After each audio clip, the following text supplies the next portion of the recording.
Bonjour tout le monde, le système d'exploitation Linux pour implémentation d'un serveur web open source. Donc dans cette séance, nous allons voir ce système d'exploitation et pourquoi on doit le choisir ou bien on peut le choisir lorsqu'on veut implémenter un serveur web open source, par exemple Apache ou bien Nginx ou bien d'autres serveurs HTTP. Voilà, donc on peut choisir entre ces deux premiers serveurs web HTTP qui sont les plus utilisés, et bien sûr il y en a d'autres. Commençons d'abord par le système d'exploitation qui abrite ou bien qui va faire tourner notre serveur HTTP. Qu'est-ce qu'un système d'exploitation? D'abord, nous avons des matériels, un ordinateur, un serveur physique qui a un processeur, une mémoire RAM, des disques durs, une carte graphique, une carte réseau, un écran, un clavier, une souris, etc., un robot de sauvegarde, etc., etc. Donc le matériel, c'est physique. On le voit, notamment le processeur. Nous avons deux familles, soit les processeurs fabriqués par la société Intel, soit qui ont la dénomination ou bien la série Intel Core, etc. Et la deuxième société qui fabrique les processeurs et les commercialise, c'est la société AMD et la série de ces processeurs Ryzen 7, 8, etc. Donc voilà le côté matériel. C'est le côté physique pour tout système informatique. Après le matériel, il y a ce qu'on appelle les pilotes, les drivers ou bien firmware, c'est-à-dire des petits programmes qui permettent de faire fonctionner un matériel donné.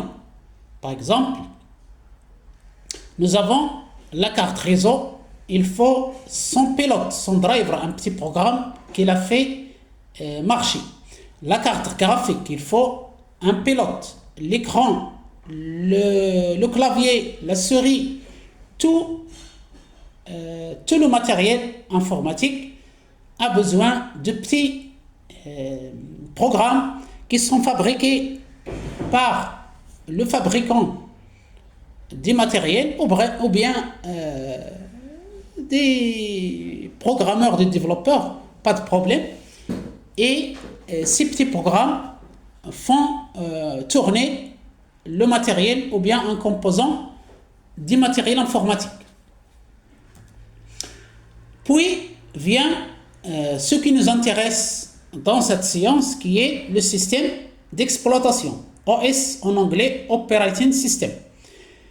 Qu'est-ce qu'un système d'exploitation? C'est un programme, un code, un ensemble d'instructions informatiques qui permet de gérer d'abord le matériel que nous avons vu au début, c'est-à-dire le processeur, comment le processeur va envoyer les données à la RAM, comment la RAM va les stocker, ensuite les envoyer pour enregistrement permanent sur disque dur, comment envoyer les données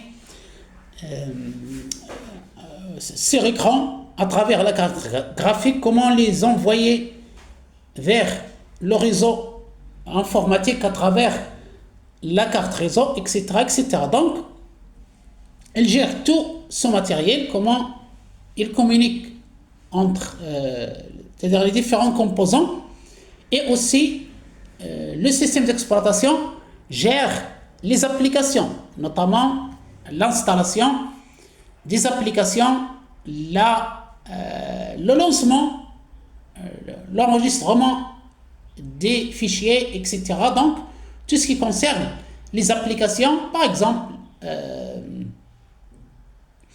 Microsoft Office, par exemple Word, Excel, ce sont des applications. Par exemple, notre serveur HTTP Apache, etc. Donc, la calculatrice, ce qu'on appelle les utilitaires, l'antivirus, tout ça, c'est le système d'exploitation qui le fait tourner.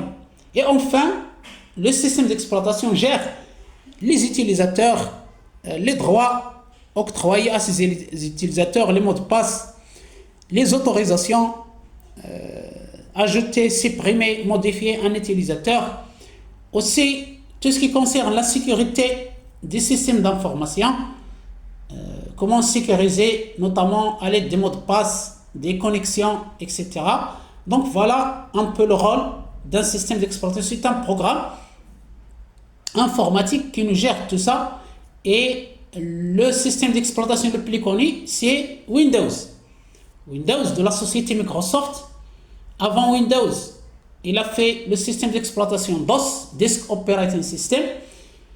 Il faut apprendre les commandes pour travailler avec MS-DOS. Et après, il y a Windows qui a une interface graphique. Donc Windows, il y a Windows professionnel, Windows Home pour les postes de travail. Il y a Windows Server pour les serveurs.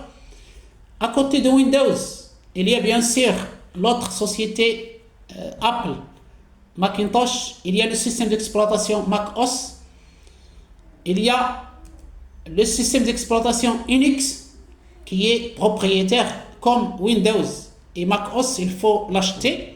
Et il y a le système d'exploitation libre, open source, qui est Linux et qui est dérivé de Unix. Donc voilà le système d'exploitation. Après le système d'exploitation, il y a les applications qui sont installées sous le système d'exploitation.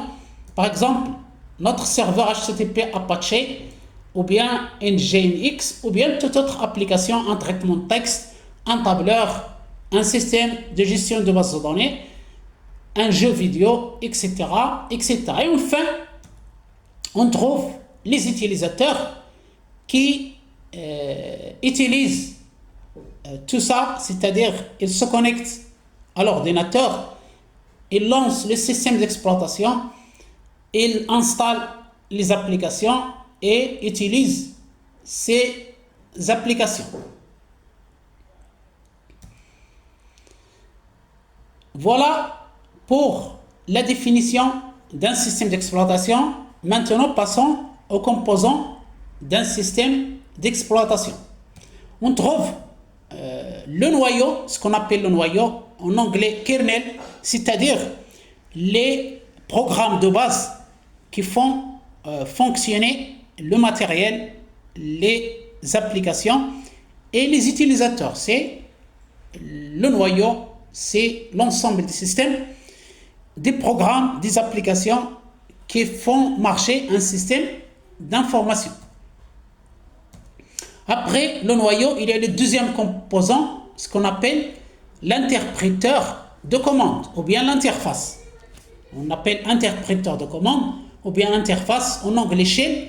Elle permet de communiquer avec l'utilisateur, c'est-à-dire l'utilisateur entre la commande et c'est ce composant qui va la faire passer au noyau, au deuxième composant qui est le noyau pour l'exécuter. Donc c'est une interface qui permet de communiquer avec l'utilisateur, que ce soit une ligne de commande ou bien une interface graphique ou bien maintenant l'interface naturelle, c'est ce qu'on appelle l'intelligence artificielle. Troisième composant d'un système d'exploitation, c'est le système de fichiers, ce qu'on appelle en anglais file system, c'est-à-dire comment les données sont enregistrées sur le disque dur de l'ordinateur ou bien sur toute mémoire permanente, tout disque amovible. Et ce système de fichiers, ça fait partie intégrante d'un système d'exploitation. Donc, vous voyez les trois composants.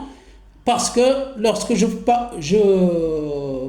parlerai de Linux, Linux c'est le noyau, c'est-à-dire kernel. Linux c'est le noyau, et après le noyau, il y a d'autres logiciels qui s'ajoutent, ce qu'on appelle les GNU, et qui se composent de toutes les applications, les programmes qui permettent de faire fonctionner ce noyau, qui est Linux, notamment un interpréteur de commandes et un système de fichiers.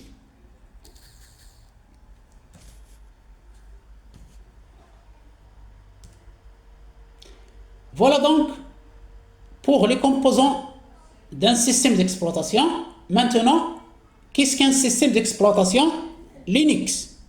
Nous avons défini avant le système d'exploitation en général. Nous avons donné quelques exemples, par exemple Windows, Mac OS, Unix, Linux, Android, etc. Maintenant, on va passer à Linux, qui est un système d'exploitation open source, c'est-à-dire n'importe qui peut l'installer, le modifier, il est libre, une licence libre, et par conséquent, il est gratuit.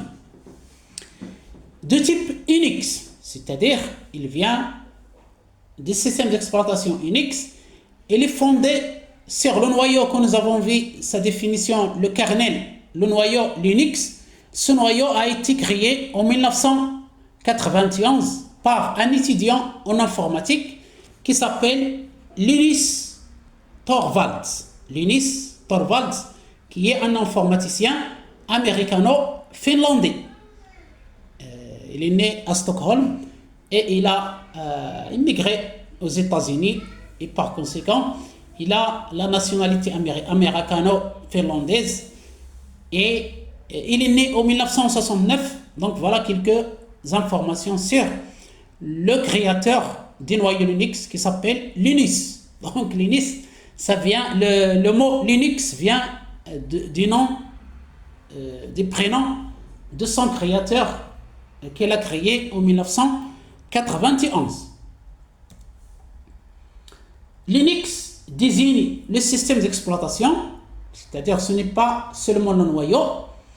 Il est composé du noyau Linux, bien sûr, créé en 1991, et aussi de logiciels système GNI qui sont issus d'un projet qui s'appelle projet GNI. D'où le nom GNI Linux. Donc si vous trouvez GNI Linux, c'est le système d'exploitation Linux. On peut dire GNI Linux, on peut dire Linux, c'est-à-dire système d'exploitation, et bien sûr il y a le noyau qui s'appelle Linux. Donc on peut dire tout simplement Linux, et c'est le noyau Linux avec les logiciels système GNI. Par exemple, Android, qui est un système d'exploitation open source financé par Google et installé sur les smartphones Samsung, est compatible. Ce système d'exploitation utilise le noyau Linux sans être accompagné par les logiciels GNI. Donc voilà un peu l'utilisation du noyau Linux. Il est dans Android et il est open source, n'importe qui peut l'utiliser.